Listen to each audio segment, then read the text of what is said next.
चलिए बच्चों, आज हम ऊष्मा के चालन से संबंधित एक प्रयोग देखने जा रहे हैं। ठीक है, ऊष्मा कैसे चालन या कंडक्शन से कैसे जाती है। यहाँ पर हमने एक स्केल लिया है और स्केल में हमने कुछ कील लगाई है, कुछ आयरन नेल या कील लगाई है।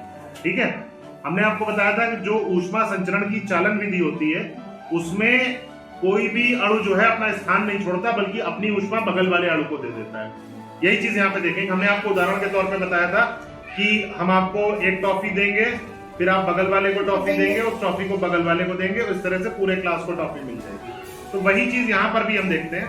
तो हमने इसको इस तरीके से कर दिया ताकि सारी की सारी हमारी कीलें नीचे की तरफ हो जाएं। और अब हम यहाँ पर इस कैंडल की मदद से क्या करेंगे, कैंडल की मदद से इसको गर्म करेंगे। देखिए कौन सा सबसे पहले कील गिरती है। ठीक है, ध्यान पूर्वक सभी लोग देखेंगे।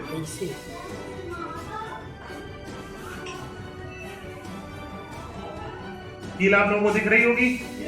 देखिए पहली कील हिलने लगी और क्या हुई, गिर गई। हम कैंडल की पोजीशन नहीं बदलेंगे, कैंडल यहीं पे रहेगी। ठीक है, अब देखिए इसके बाद कितनी देर बाद दूसरी कील गिरती है।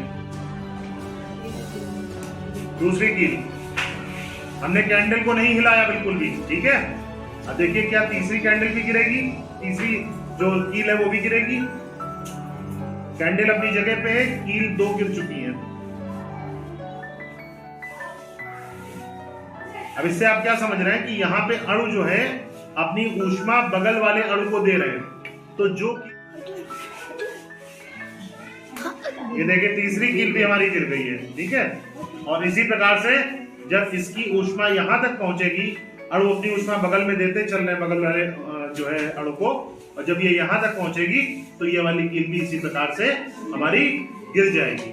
ठीक है, तो जितनी दूर कील हम देख रहे हैं उतना ज्यादा समय लग रहा है। और अब आपको मैं बताऊं, अब ये जो मेरी स्केल जहां पे मैंने पकड़ रखा है यहाँ पर भी ये गर्म हो गई है।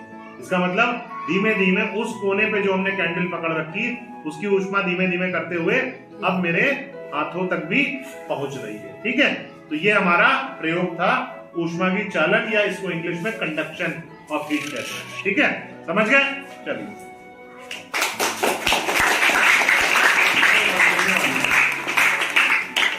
बिल्कुल गिरने वाली थी।